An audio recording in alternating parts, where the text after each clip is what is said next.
the Sustainability Management Master's Program, you're answering one simple question. Do you care about your future generation? If you care about your kids, their grandkids, then you care about sustainability. And a sustainability manager is someone who has the tools to make people understand how they can contribute towards developing a sustainable world. We have both part-time and full-time students. Our curriculum is 30 hours. Instead of thesis, we have a research project course and a seminar course which provides them with the kind of research background they will need to be successful in their job. But at the same time, sustainability is not always everything about environment. It also relates to the business. They will take a sustainable business strategies course. They will take a project management course. Most of these courses are going to be taught by industry people, the people who are doing sustainability on a daily basis as a part of their job. Any organization that has a large number of employees and has a physical infrastructure, they will have to have a sustainability office. If you have the passion to develop and maintain a sustainable world, come to us and we will help you shape your passion into a career which will create an impact. I'll begin. Okay. Good evening, everyone, and welcome to today's session of the Hugo New Corporation Sustainability Seminar Series. This weekly lecture series, organized by the Sustainability Management Masters Program and supported by the Stevens Center for Sustainability, brings leading experts to discuss innovative solutions for sustainability.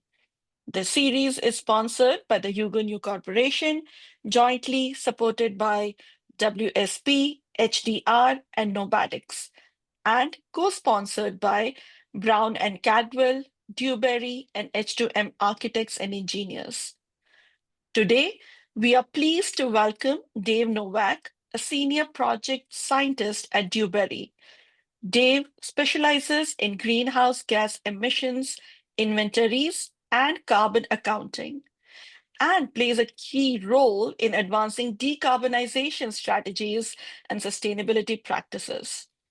With nearly 20 years of experience in sustainability and environmental work, he previously worked at the Port Authority of New York and New Jersey on energy procurement, offshore wind port infrastructure, and strategic GHG reduction planning. In his seminar, titled From Data to Decarbonization, Tackling the Big Apple's Carbon Footprint, Dave will explore New York City's significant carbon emissions and decarbonization strategies. Please join me in welcoming Dave Nowak.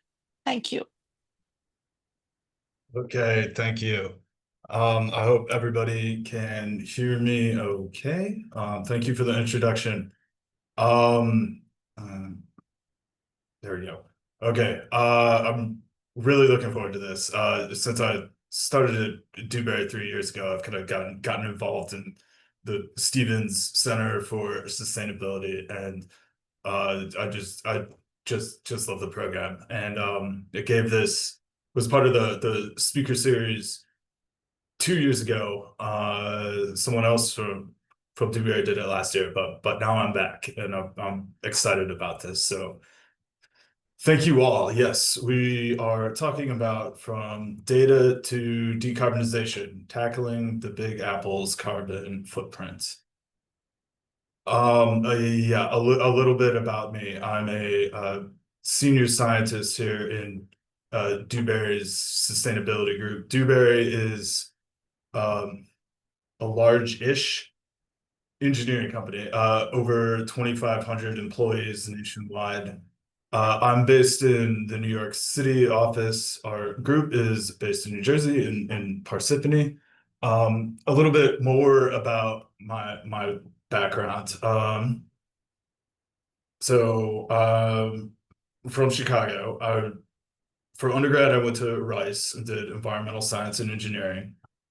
Moved back, kind of did. You work for a similar company for Dewberry that no longer exists, doing kind of the environmental science and compliance, like hazardous waste or site investigations, that sort of thing, and wanted to get more into on the sustainability side. So I went to grad school at the University of Michigan in a program that is this is why I like Steven so much. It's also an MBA and a master's in sustainability. And I gotta say, like my events at Stevens, you students are really impressive with all your work and your capstone projects. So it's great to be a part of this. Okay, so today, what we are going to go over, I'm going to talk a bit about global warming and climate change, why this is important. Just going to go over some basics.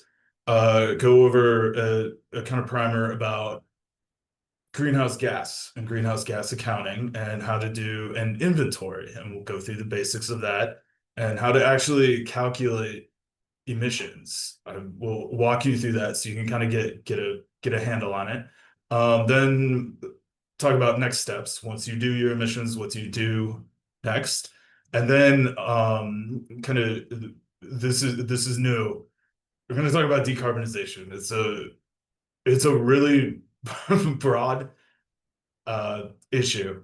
But I kind of structured it as just like hot topics in decarbonization. So it's just gonna throw a lot of things at you, just so you can kind of get familiar with things. And my hope is that you'll find something interesting, or you just say, oh, let me learn a bit more about that, and hopefully you can kind of dive into it on your own, and I can try to give you a basic background and thing, and then. I know this is thrilling.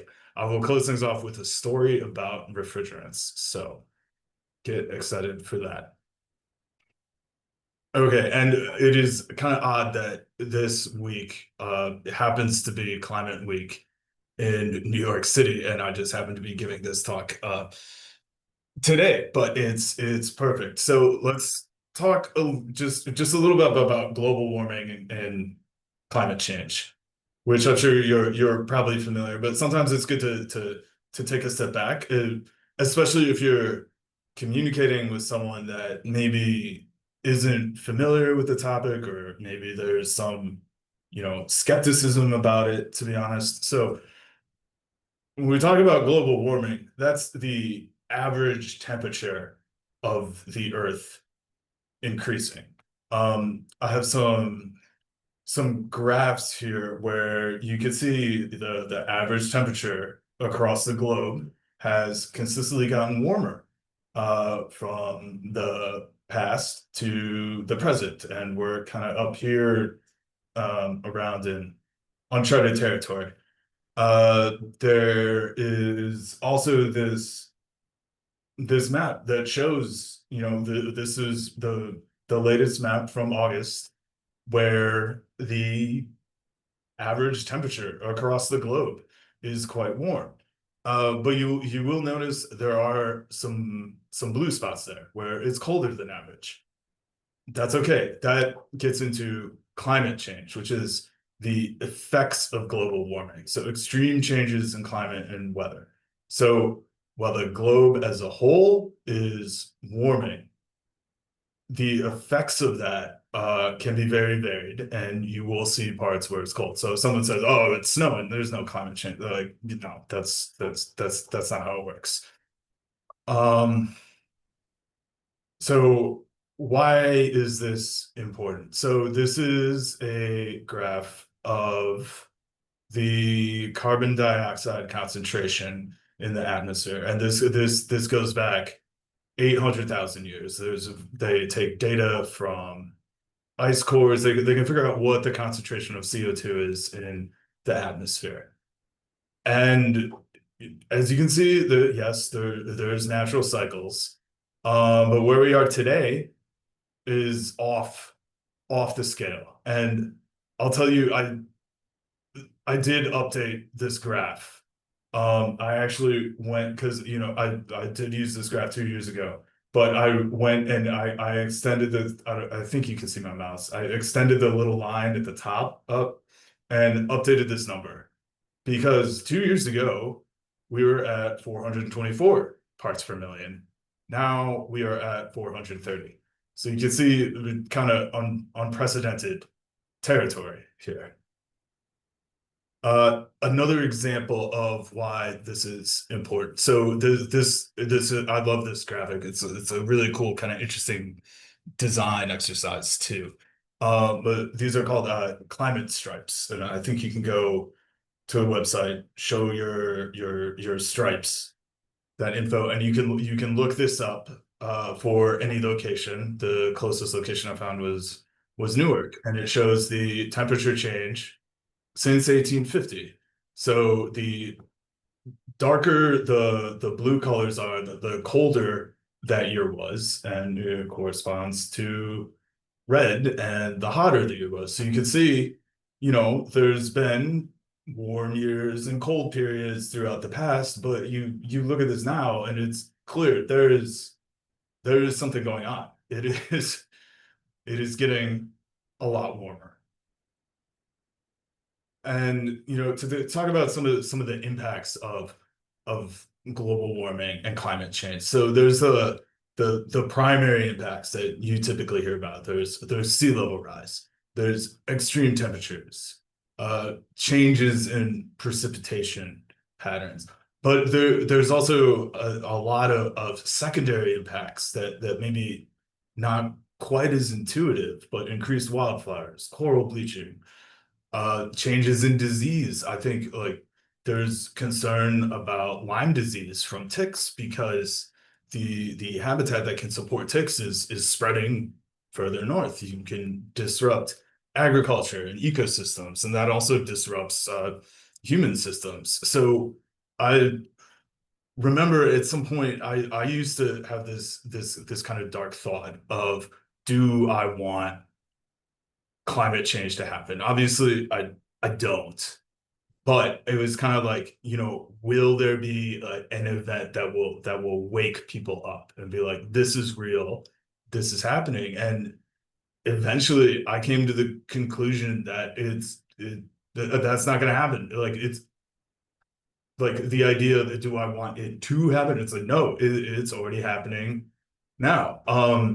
So these pictures on the side, the top one is Highmark Stadium in Buffalo, where the Buffalo Bills play. And my parents live up there. They got at one point 50 inches of snow, like literally like 5 feet of snow, and this happens a lot. And it's due to climate change, because this is lake effect snow. So lake effect snow works where there's a warm body of water, in this case Lake Erie, and then very cold air moves over it, and that creates very, very intense, very localized snowstorms. And so what's happening now is the lake is staying a lot warmer for a lot longer or portion of the year, so you get more intense and more occurrences of lake effect snow. And the other picture, if you were here a few years ago, we had smoke from wildfires up in Canada, thousands of miles away, that demonstrably affected the air quality in the city. And so this final picture is kind of interesting. So I live in Brooklyn in Gowanus, and this is flooding from just kind of a sudden intense rainstorm. This is down the block from where I live, but I mean it's kind of a quirk of the design, and water just kind of pools there at that intersection because there's not a lot of drainage. That's a whole other issue, but we are seeing these impacts today. Okay, so just gonna go over greenhouse gas primer. The greenhouse gas effect works when heat from the sun gets kind of trapped in the atmosphere. And I want to go over just some common terms here. So you'll think of carbon dioxide, right? That's the primary greenhouse gas. But there are others. There's methane and nitrous oxide, and those also have a greenhouse effect, but based on the chemistry, how long they last in the atmosphere, you can kind of convert them into CO2. So CO2 equivalents, CO₂e. And when you measure emissions, they're measured by mass. And typically we talk about metric tons. And an inventory is emissions over time. So metric tons of CO₂e per year. And I wanted to just briefly, if you look at the table down here, you'll see the global warming potential. So methane is equivalent to, about 21 carbon dioxides. And then you'll see these hydrofluorocarbons and perfluorocarbons, and they're, close to 10,000 times as powerful as a single carbon dioxide. So those are the refrigerants, and I will talk about those later in the story. Okay, so doing a greenhouse gas inventory. So first you want to set your boundary. So what does your organization do, and what activities is it responsible for? So let's say you own a factory. That factory uses electricity to make widgets. Okay, and then you have your trucks drive them to be sold in the store, right? So that's kind of what your organization is. And what's really important is the concept of operational control. So what you control and can be responsible for. So if you have your widgets, you can control your factory and how much energy it consumes, or make it efficient or not. But you can't control the store and how they handle themselves, or perhaps how they get shipped to the store. So that's outside of your operational control, and that's kind of in your scope 3 value chain emissions. So scope 1 and 2 are operational control. Scope 3 is kind of everything else. So we'll get into these. So to talk about the scopes, scope 1 is on-site combustion. So think about anything that comes out of a smokestack or a tailpipe. So that's stationary combustion. Think about natural gas in a boiler. It's also mobile combustion that comes out of a vehicle that you own, or other set sources. And the other one is the fugitive emissions, which again are those refrigerants that even a small amount can have a huge impact. So that's scope 1. The other part of operational control is scope 2, indirect emissions. This is easy. It's just electricity. So you're using the electricity at your widget factory, but the emissions from that are coming out, down the road, potentially at the power plant. But that's scope 2, indirect emissions. Okay, scope 3, value chain emissions. That is everything else. So these are areas that you do not have direct control over. So for example, that could be the emissions from the waste that you operate, or in the case of Dewberry, is where engineering consultants business travel or employee commuting. It's the use of your sold products, or transporting them. So these are things that are associated with what you do, but you can't necessarily control them. You can't tell someone how to use your product, or how to dispose of them, or how to transport it. So these can be really, when you're doing an inventory, these can be really challenging to calculate. And there is kind of overlap. What would be my scope 3 emissions could be your scope 1 emissions, or your other organization. And it's also important to note that scope 3 will typically dwarf everything. So yeah, I think the bio I mentioned, I was at the Port Authority. So the Port Authority's operational control, scope 1 and 2 emissions, was about 225,000 metric tons of CO₂e per year. Okay, scope 3 emissions was 5 million. So, and which is, man, I can't remember. I found the equivalent, but that's like the size of Iceland. Okay.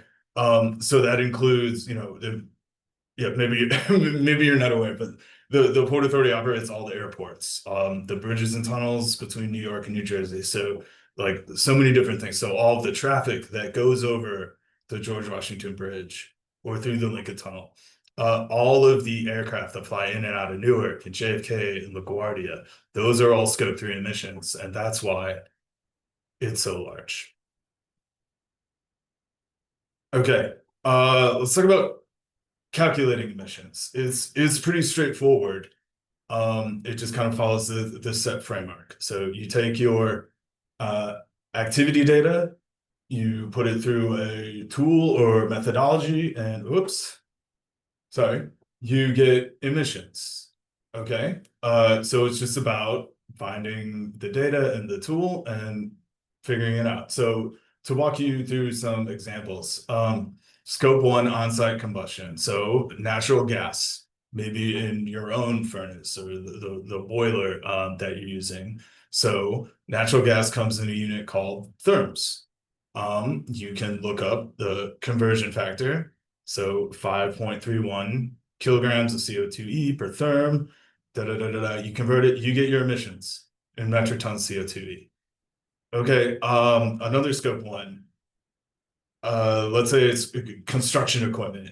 Okay, you're using bulldozers and cranes. Well, you can track like how much fuel they consume, perhaps, or how many hours they're operating for. So you take that operational data, and there is a tool from the EPA called non-road, and you can put in all that data, and that tool will give you emissions, metric tons CO₂e. Similar scope 3 example, vehicle miles traveled on customer traffic. There's a tool for this called the EPA Moves, and that will give you emissions. And we have Dewberry, we have actually done this for clients where we are looking at trying to do an inventory for like a transportation agency. And it's okay, yeah, they use electricity and natural gas, but most of their emissions come from all the cars that drive up and down the New Jersey Turnpike, right? Like you took all of that data, every single vehicle, and put it through this EPA Moves tool to give the emissions, which, as you can imagine, dwarfed the operational control. Okay, so to dive in a little bit about scope 2 emissions, and again, this is just electricity. So the way this works is so your activity data at the table at the bottom is in electricity consumption, so kilowatt hours.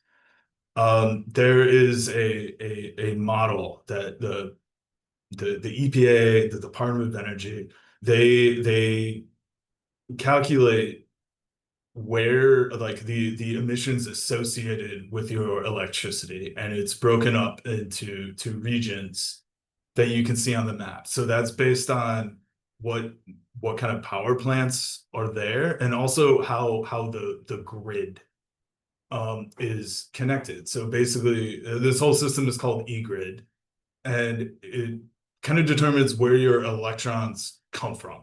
So I'm using lights in this office, and those electrons are probably coming from one of these this NYCW region in New York. So you can, here I highlighted the one for New Jersey, but so if you're in New Jersey, you can find this factor and then calculate your emissions from that. But it's really interesting because you can see how our energy sources impact emissions.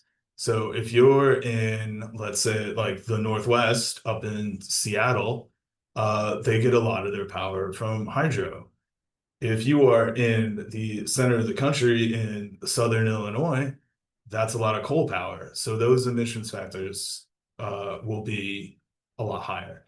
And what's interesting is as more renewables get added to the grid, these factors are going down. So you can use the same electricity, but your emissions will slightly decline.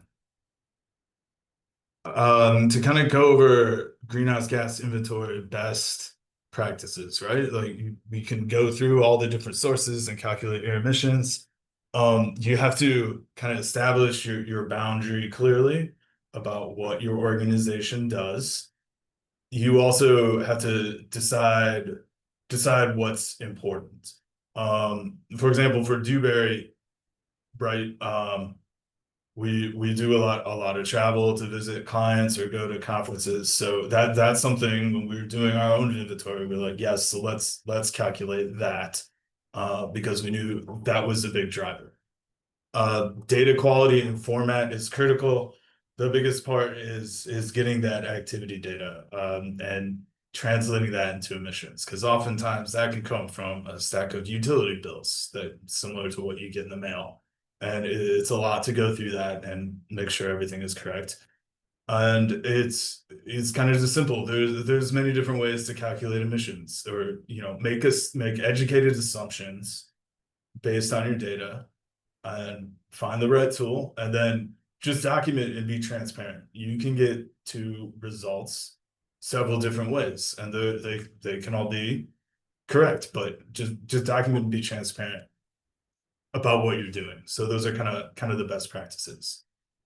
So you are ready. You can do your own inventory for yourself. Okay. So you can look at your utility bills. Okay. So how much natural gas do you use on your bill? Maybe you don't use any, maybe you have all electric heat, but that natural gas, that's your scope 1 emissions. You can convert that. Look at your electricity bill. That's scope 2. You can easily calculate that. The big one is travel. How do you travel? Do you own a car? Do you take the subway? How many miles do you go? How efficient is your vehicle?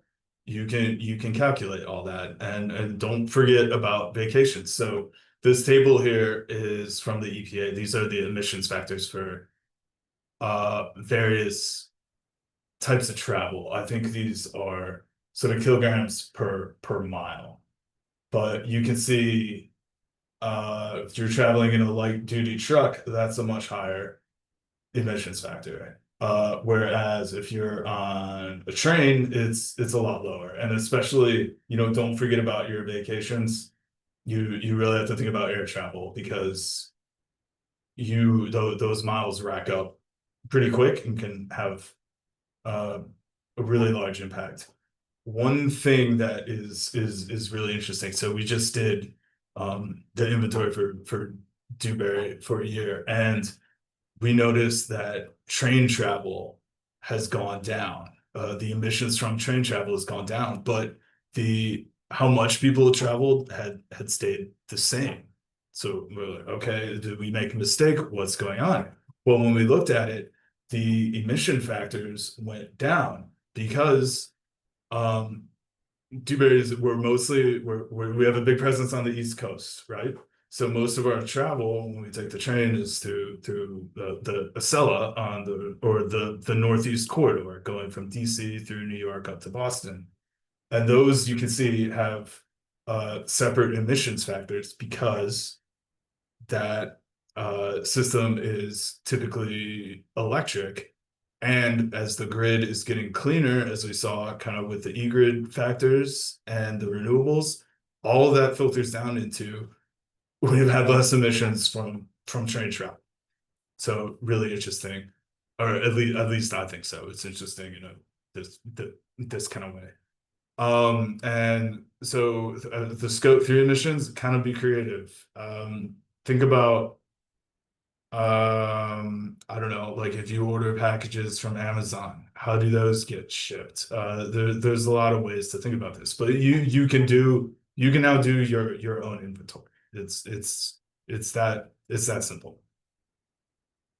One thing I want to highlight is there is the US EPA greenhouse gas equivalencies calculator. So I know I'm putting out metric tons of whatever, and it's kind of hard to get a handle on that. But you can find this website. You can put in energy data or emissions, and it can put numbers into context.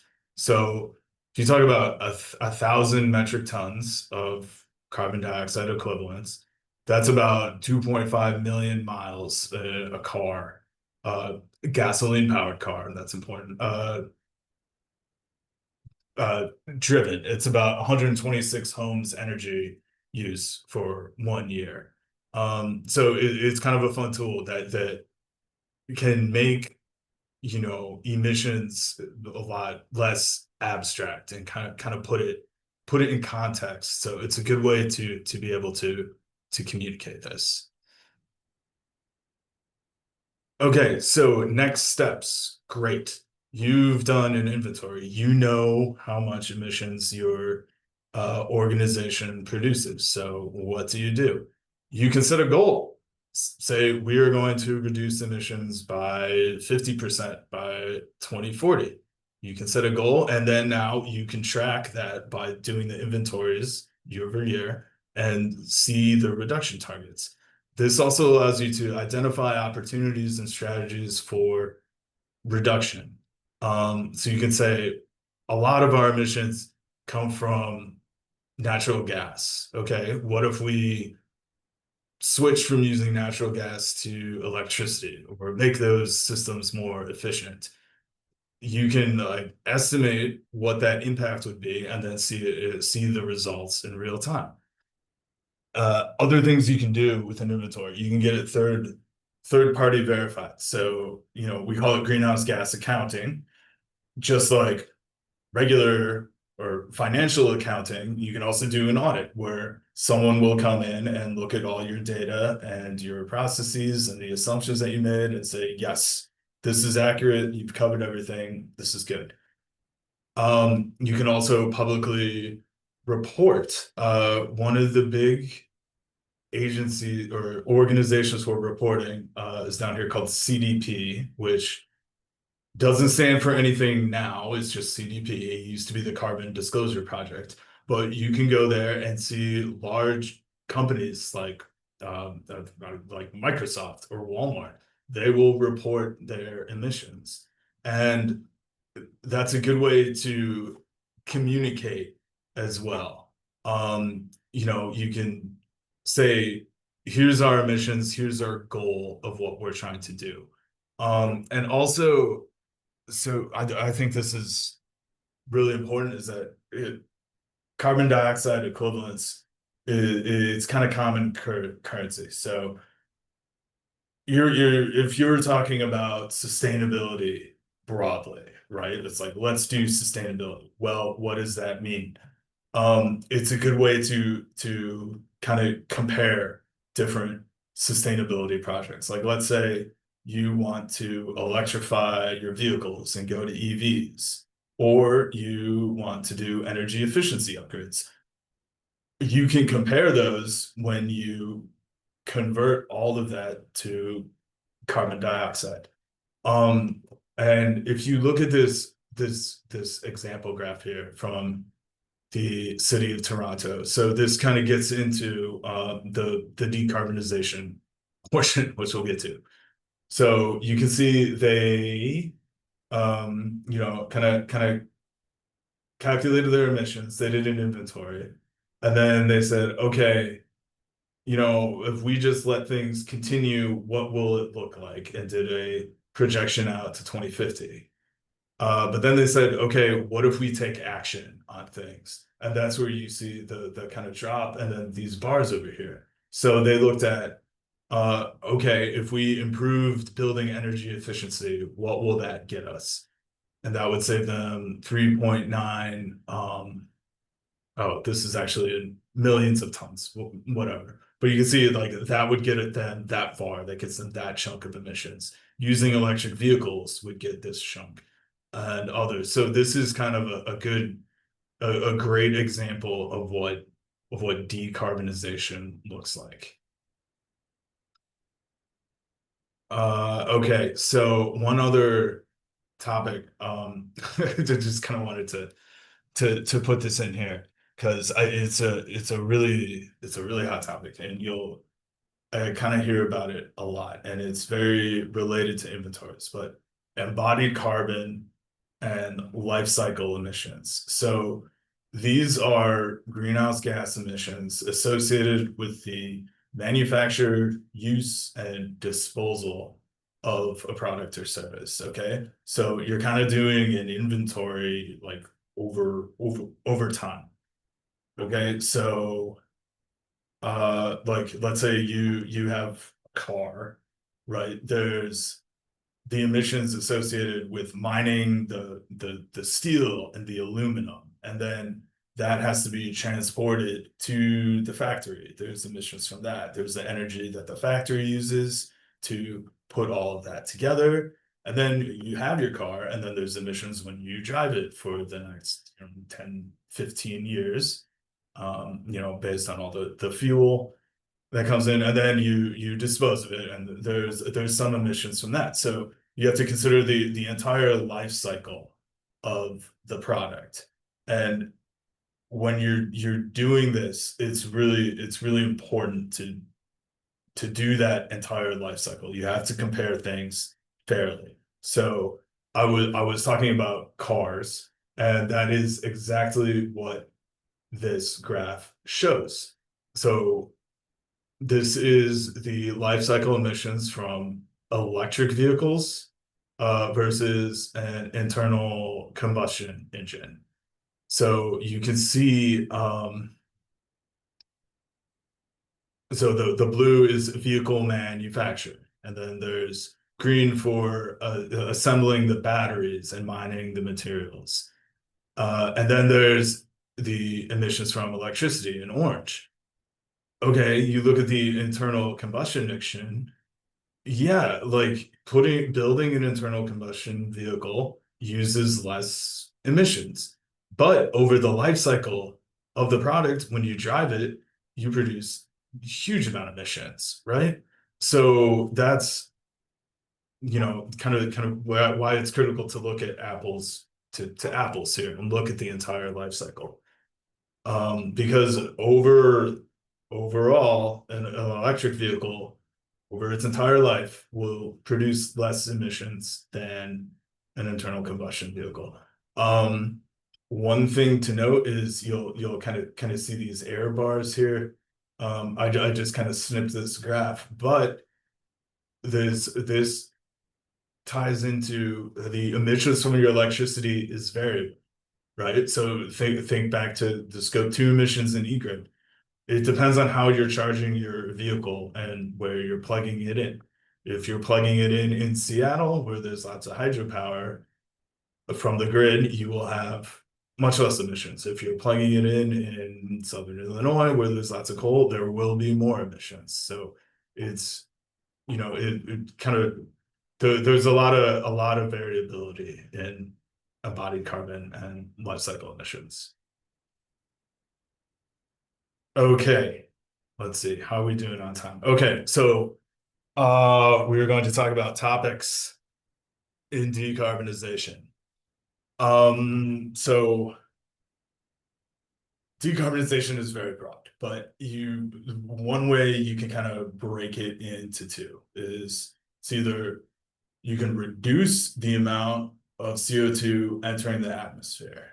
That's kind of a big topic. Or you can remove CO2 directly from the atmosphere. So just think of it as either reducing or removing. So I'm going to talk a lot more about the reducing part. That's a lot more complicated. And again, these are just kind of hot topics. So just kind of basic concepts that maybe they'll pique your interest or hopefully give you some familiarity to kind of talk about them. Yeah, okay. So one of the big concepts in decarbonization is the energy transition. So this is the shift to renewables, like we talked about with ENV, where you're going from fossil fuels like coal, oil, and natural gas to renewables. What's interesting is there's been such a rapid decline in costs.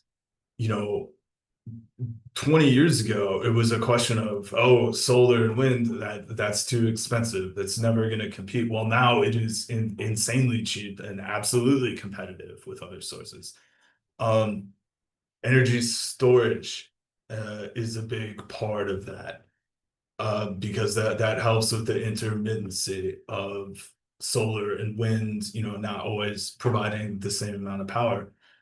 That's also really interesting because, again, 20 years ago, energy storage, that was not like technically feasible. It's only recently that now, like batteries, do we have the technology to actually have, energy storage. Another thing to think about is there's a lot of improvements that are needed for the electrical grid. So in the past, you'd have kind of large power plants that would be located in one place and produce a lot of power, and then they get distributed. But now you have a lot of smaller installations kind of scattered about. You have solar panels on rooftops or on a carport.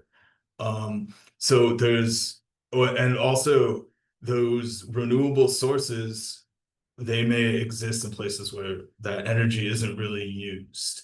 So like the plains of Texas are incredibly windy. It's great. There are windmills all over the place, but no one lives there. So all of that electricity needs to be transmitted to population centers.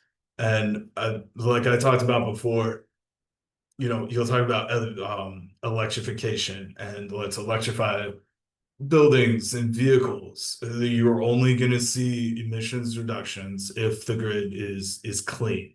So that's why the energy transition is so important as we move to renewables and lower carbon sources of electricity.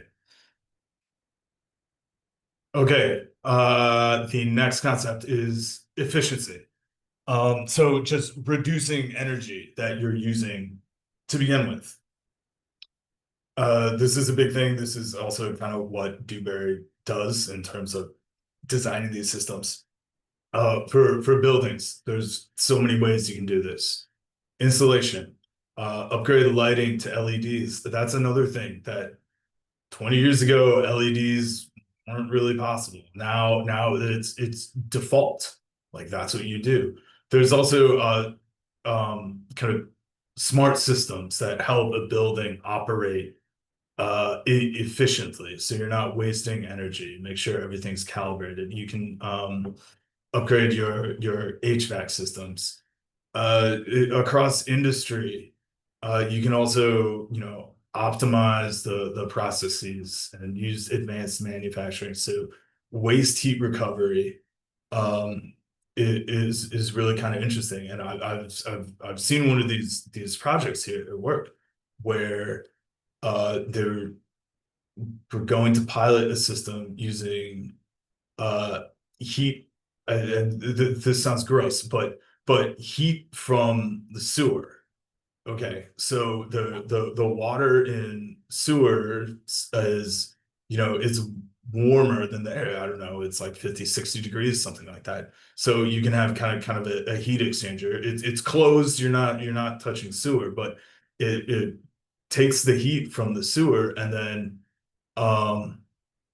helps preheat the air that goes into an HVAC system for the building. So, and that can save a lot of energy that way by using kind of preheated air.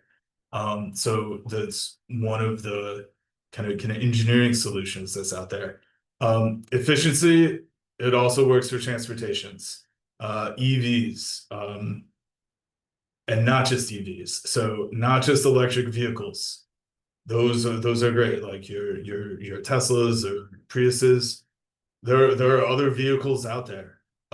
Freight, trying to electrify freight is a big effort. I know there's a program in the state of New Jersey to build electric freight corridors. All of the ground support equipment at the airport, so those little baggage tugs, I think all of those are electricity. There's also broader concepts like mode shift, getting people out from a single occupancy vehicle and onto, let's say, public transit. So there's a lot of ways to reduce carbon first. And I kind of like this, I don't know, this little nugget or whatever you call it. Efficiency first. The cheapest ton of carbon dioxide is the one you never emit. So just remove things, remove the energy consumption and the emissions from the start. Okay, another concept is fuel switching. Okay, so we start with fossil fuels, and coal and oil produce, they're the heaviest emissions producers. Natural gas, it's not great, but it is it produces less emissions. It's an important bridge. In New Jersey, that region, a lot of that, like that transition to natural gas over the past, several years, that has reduced emissions in New Jersey. But ultimately, you want to go to the zero emission renewables and nuclear. Nuclear technically, it's not renewable. There's issues with it, but it is zero emissions. Okay. Another really kind of interesting concept is hydrogen. And so think about why you use fuels or like gasoline, right? It's a liquid, it's very energy dense when you combust. Well, hydrogen is the same way. And there's different ways of producing hydrogen. So you get these colors. Gray hydrogen comes from industrial processes. And to make hydrogen, which is really, really kind of an intense process, gray hydrogen that produces a lot of emissions. Blue is kind of in between, compared to green hydrogen, which is making hydrogen entirely from renewables. So you get this kind of entirely renewable, portable fuel that you can use. So there's a lot of research into how to create green hydrogen. There are also biofuels and renewable natural gas. Those exist. There's challenges in making enough supply for what we need.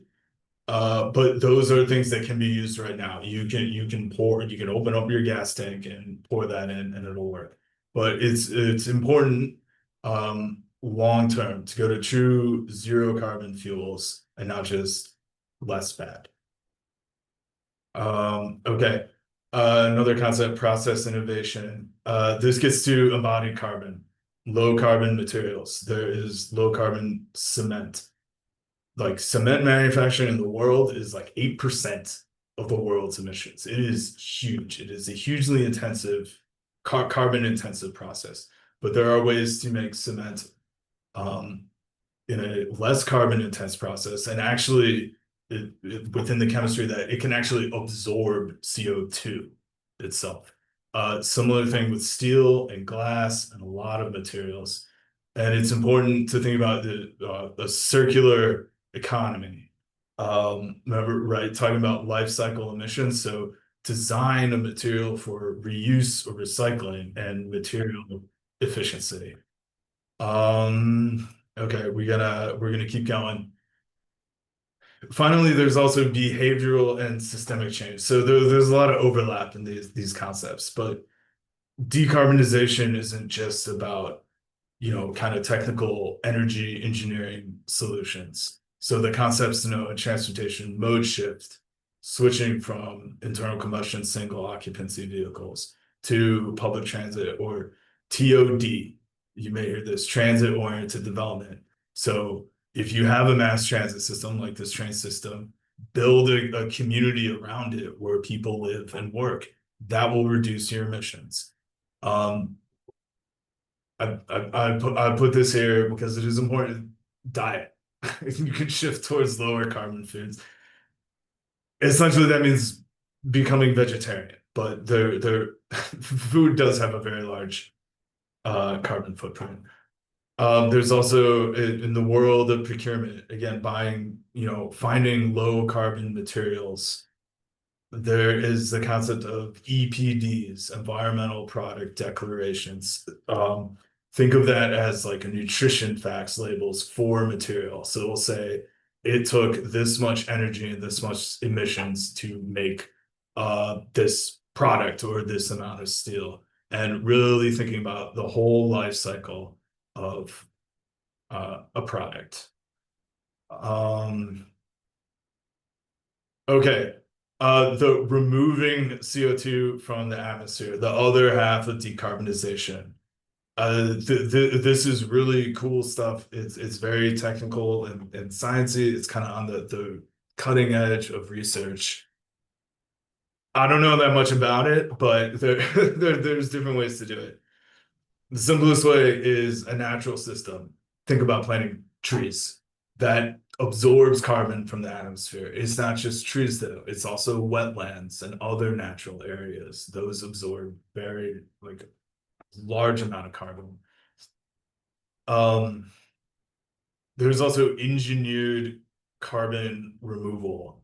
If you look this up, there's lots of kind of pilot projects about machines that will actually suck carbon dioxide from the air and remove it and kind of containerize it or make it into a product. There's a lot of research about that. There's also kind of a hybrid approach that